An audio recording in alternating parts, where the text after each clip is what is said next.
श्री शिवाय नमस्तुभ्यम। हर हर महादेव। दोस्तों, आप सभी लोग जानते हैं कि 25 जून 2025 यानी बुधवार को पड़ रही है आषाढ़ महीने की अमावस्या तिथि। और दोस्तों, ये वो तिथि है जो आषाढ़ महीने में पड़ने वाली सबसे बड़ी तिथि है, क्योंकि यह बुधवार के दिन पड़ रही है और इसका बहुत ही बड़ा और विशेष महत्व होता है। पूज्य गुरु जी ने कहा है, अगर कभी भी मौका लग जाए और आषाढ़ महीने की अमावस्या तिथि बुधवार को पड़ जाए तो आप लोगों को 11 चावल के दाने का उपाय तो अवश्य ही करना चाहिए। इन दोनों का संयोग बहुत ही कम आता है। और दोस्तों, पूज्य गुरु जी ने अपनी शिव महापुराण की कथा में बताया है, इस दिन आपको 11 चावल दाने वाला उपाय तो अवश्य ही करना चाहिए, क्योंकि ऐसा दिन पूरे साल में सिर्फ एक ही बार आता है। और दोस्तों, आप सभी लोग जानते हो कि आषाढ़ अमावस्या का अगर सबसे बड़ा कोई उपाय है तो वो 11 चावल के दाने वाला उपाय है।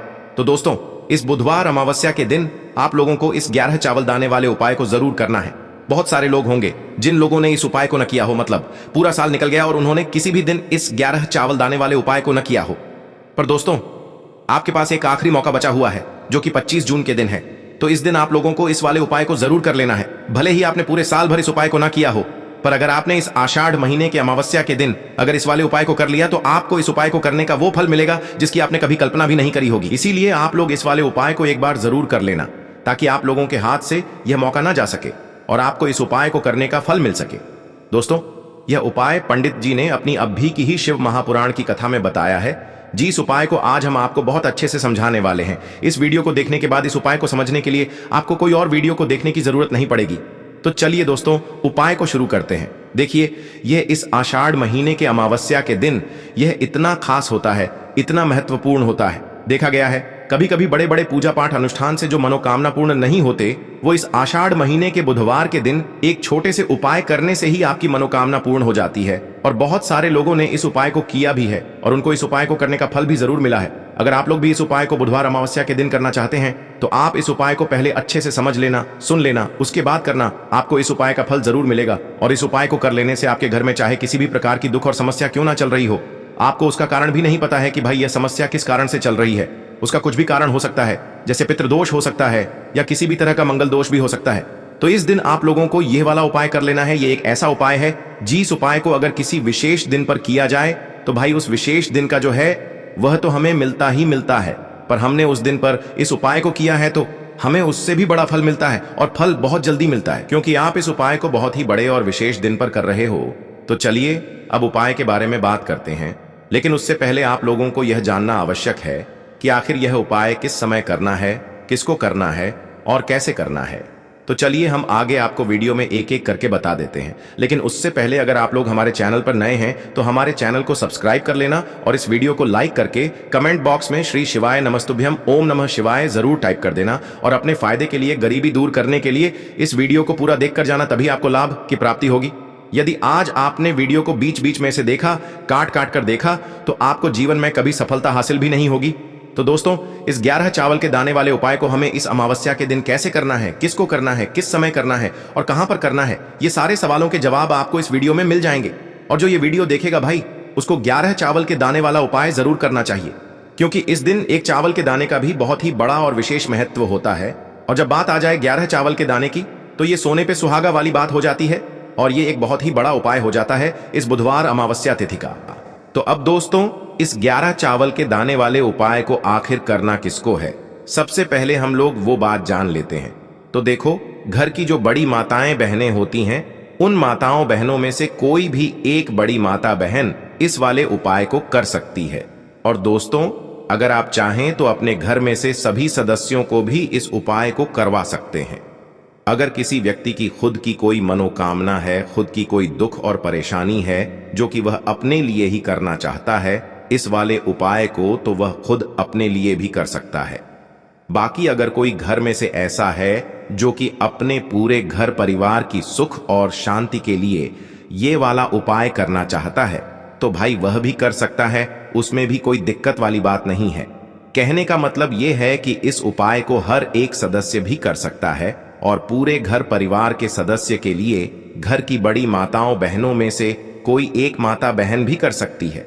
माताएं बहनें अगर घर में उपस्थित न हो या वो यह वाला उपाय न कर पा रही हो, तो फिर घर का कोई बड़ा सदस्य भी इस 11 चावल के दाने वाले उपाय को कर सकता है, चाहे फिर वह पुरुष ही क्यों ना हो। उसमें कोई भी दिक्कत वाली बात नहीं है। अब दोस्तों, इस 11 चावल के दाने वाले उपाय को हमें करना कहां पर है? हमें इसे शिव जी के मंदिर में जाकर करना है। बहुत सारे लोग प्रश्न करते हैं हर एक उपाय को करते समय, क्या हम इस उपाय को घर पर कर सकते हैं? तो इस वाले उपाय को आप घर पर नहीं कर सकते हो। इस वाले उपाय को करने के लिए आपको शिव जी के मंदिर ही जाना पड़ेगा। उसके बाद में दोस्तों जो अगला प्रश्न निकल कर आता है वो यह आता है इस उपाय को लेकर कि आखिर इस उपाय को हमें किस समय करना है, सुबह के समय करना है कि शाम के समय करना है? तो देखो, इस वाले उपाय को आप लोग सुबह के समय भी कर सकते हो और शाम के समय प्रदोष काल में भी कर सकते हो। अब अगर आप पूछो कि भाई सबसे उत्तम समय कौन सा रहेगा इस 11 चावल के दाने वाले उपाय को करने का, तो हम आपसे बस यही कहेंगे कि इस उपाय को आप सुबह के समय करेंगे तो ज्यादा बेहतर होगा। बाकी अगर प्रदोष काल शाम के समय भी करेंगे तो भी अच्छा होगा, उसमें कोई भी दिक्कत वाली बात नहीं है। तो अब दोस्तों जो अगली सबसे बड़ी और महत्वपूर्ण बात आती है वो यह आती है कि सुबह अगर हम उपाय को करेंगे तो हमें कितने बजे से लेकर कितने बजे तक के बीच में करना है, और शाम के समय प्रदोष काल में करेंगे तो हमें कितने बजे से लेकर कितने बजे के बीच में करना है। तो देखो, सुबह जितनी जल्दी हो सके आप उपाय को करने की कोशिश करना। बाकी अगर किसी कारणवश लेट भी हो जाओ, थोड़ी देर भी हो जाए, तो 10 या 11 बजे तक भी आप उपाय कर लेना, पर 12 बजे से ज्यादा देरी ना हो, ठीक है? इस बात का ध्यान रखना। उसके बाद में दोस्तों अगर शाम के समय प्रदोष काल की बात करें, प्रदोष काल का जो समय होता है वो शाम के 6 बजे से शुरू हो जाता है। मतलब शाम के 6 बजे से लेकर 7 बजे के बीच का जो समय होता है ये समय प्रदोष काल का समय होता है। पर अभी जो मौसम चल रहा है इस मौसम में जो है शाम बहुत देरी से होती है, तो आप इस उपाय को 7 या 8 बजे के बीच में भी कर सकते हो। मतलब शाम के 6 बजे से रात 8 बजे के बीच में आप कभी भी इस वाले उपाय को कर सकते हो, उसमें कोई भी दिक्कत वाली बात नहीं है। अब दोस्तों यहां पर इस उपाय को लेकर एक और सबसे बड़ी बात यह निकल कर आती है कि इस 11 चावल के दानों को हमें लेना कहां से होता है, और हमें इस उपाय को करने के साथ में क्या और कुछ भी सामग्री ऐसी होती है जो शिव जी के मंदिर लेकर जानी पड़ती है। तो देखो यहां पर हम आपको बता दें, सबसे पहले आप लोग ये जान लो कि यह जो 11 चावल के दाने वाला उपाय है, सिर्फ और सिर्फ आप उपाय की सामग्री लेकर कभी भी शिव जी के मंदिर मत जाना, क्योंकि हमें भगवान के सामने यह नहीं दर्शाना है कि अगर हम भगवान शिव जी के मंदिर आए हैं तो अपने फायदे के लिए आए हैं। तो इसलिए जो भी पूजन सामग्री है उपाय सामग्री है, 11 चावल के दाने, इसके साथ में आपको पूजन सामग्री भी जरूर लेकर जाना है। देखो अगर सुबह के समय उपाय कर रहे हो तो सीधी सी बात है, 1 लोटा जल तो आप लेकर जाओगे ही जाओगे। वही 1 लोटा जल अगर मिट्टी का जल हो तो बहुत अच्छा रहेगा। मिट्टी का जल कैसे बनाया जाता है इसके लिए हमने पहले से बहुत सारी वीडियोस बना दी है। आपके पास इस दिन एक आखिरी मौका रहेगा मिट्टी का जल शिव जी पर चढ़ाने का और उपाय को करने का। बहुत बड़ा आपको इस दिन फल मिलेगा। तो इसलिए इस दिन हो सके तो भाई मिट्टी का जल चढ़ाना, तो अपने साथ में कम से कम 1 लोटा जल तो आपको लेकर जाना ही जाना है। अगर मिट्टी का जल नहीं है तो घर का जल भी आप इस्तेमाल कर सकते हो। इसके अलावा जो भी पूजन सामग्री है, देखो 11 चावल के दाने ये अलग आपके रहेंगे और जो आपकी पूजन सामग्री रहेगी वो अलग रहेगी। पूजन सामग्री में आप जो भी चीज लेकर जाना चाहे वो लेकर जा सकते हैं, उसमें कोई भी दिक्कत वाली बात नहीं है। वहीं अगर हम बात करें शाम के समय की, तो शाम के समय शिव जी पर जल नहीं चढ़ता है, इसीलिए शाम के समय आप लोग एक दीपक तैयार कर लें जो कि गोल बत्ती का आटे का शुद्ध देसी गाय का घी का होगा, है ना? इस बात का आप लोगों को ध्यान रखना है और इस दीपक को आपको घर से जलाकर नहीं लेकर जाना है, भगवान शिव जी के मंदिर में जाकर ही जलाना है। इस बात का भी आप लोगों को ध्यान रखना है। अब दोस्तों यहां पर हमें इस बात को समझना है कि यह 11 चावल के दाने हमें लेना कहां से है। क्या हमें दुकान से लेकर आना है या हमें अपने घर से लेना है या कहां से लेकर आना है और कौन से चावल लेना है, क्योंकि चावल भी बहुत प्रकार के होते हैं।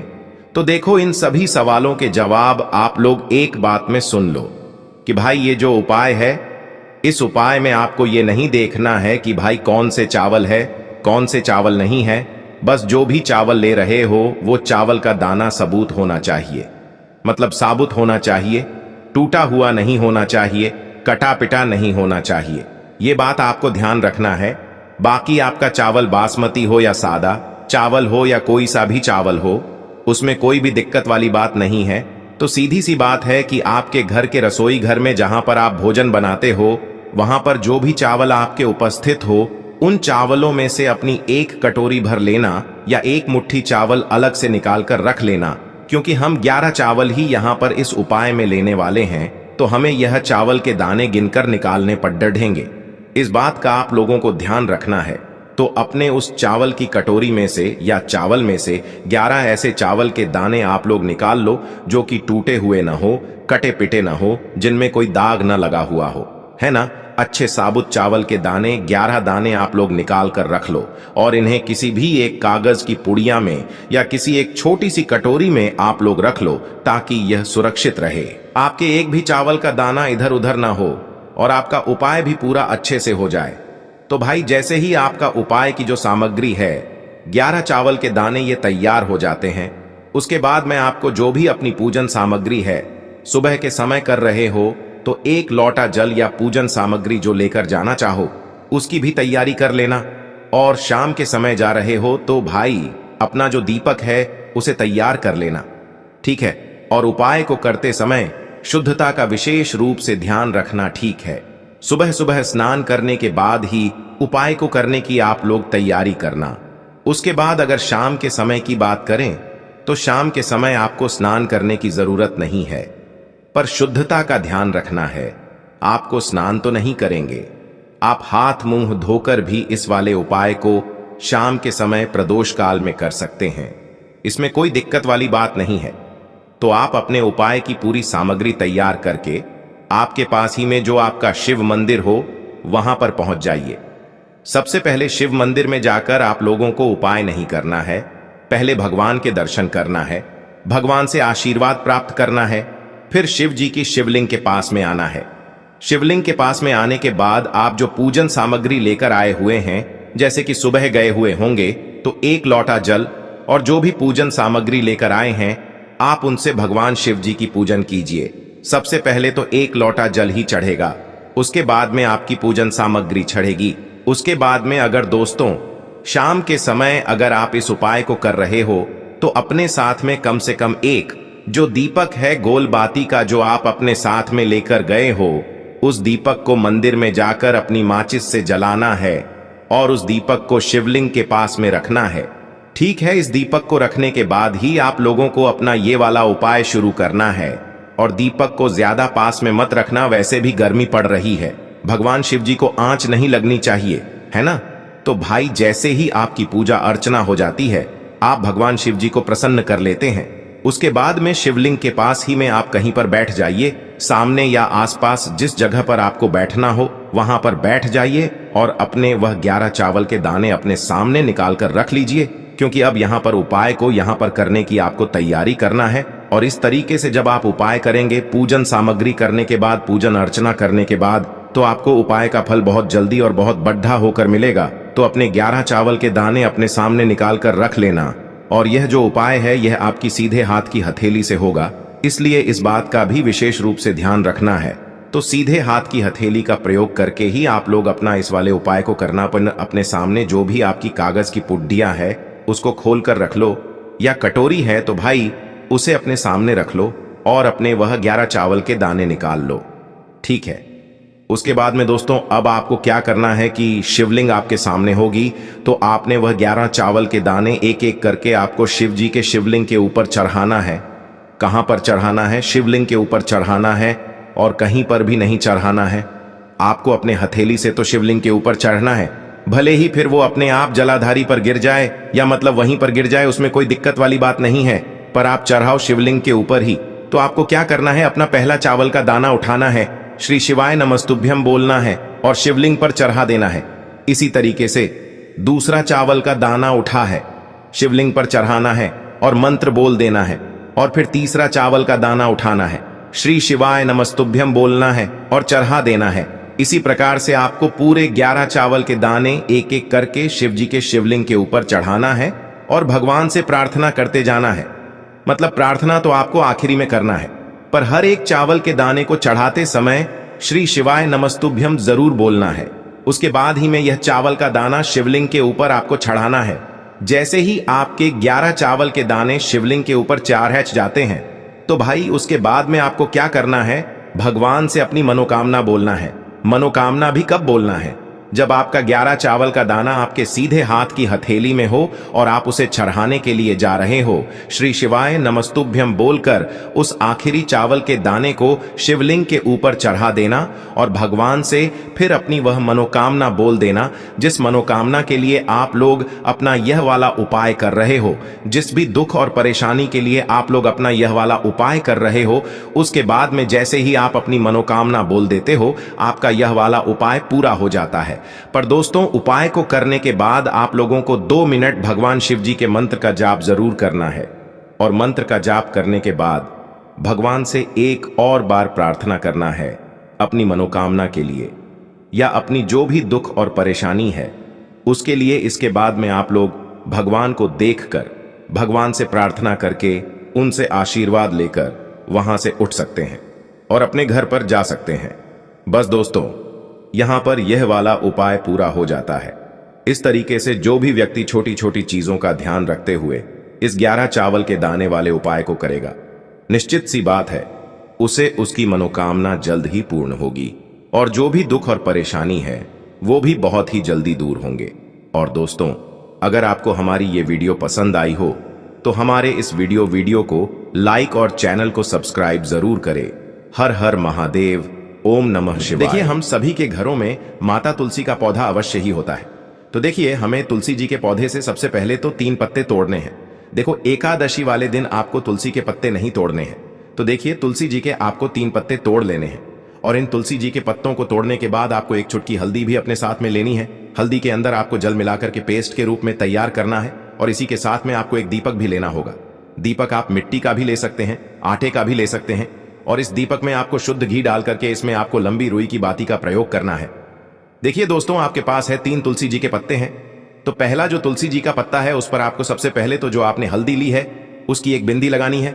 और पहला जो तुलसी जी का पत्ता है, आपके घर में भगवान विष्णु का चाहे कोई सा भी स्वरूप हो, चाहे लड्डू गोपाल जी का स्वरूप हो या फिर भगवान कृष्ण की आपके मंदिर में प्रतिमा हो या फिर भगवान श्री राम की प्रतिमाएं, उनके सामने आपको पहला तुलसी जी का पत्ता अर्पित करना है। अब देखिए दोस्तों, आपके पास जो 2 तुलसी जी के पत्ते हैं और आपके पास जो एक दीपक है, इन्हें आपको लेकर के पहुंचना है अपने ही घर में तुलसी जी के पौधे के पास में। देखिए, सबसे पहले तो आपके पास जो 2 तुलसी जी के पत्ते हैं उन पर भी आपको हल्दी की एक बिंदी लगानी है और उन दोनों ही तुलसी जी के पत्तों को आपको अपने घर में तुलसी जी के पौधे के वहां पर ही अर्पित कर देने हैं। और इस प्रकार से यह दोनों पत्ते भी तुलसी जी के पौधे के पास में अर्पित करने के बाद अंत में जो आपके पास एक लंबी बाती का दीपक है, इसे आपको तुलसी जी के पौधे के पास में ही प्रज्वलित कर देना है।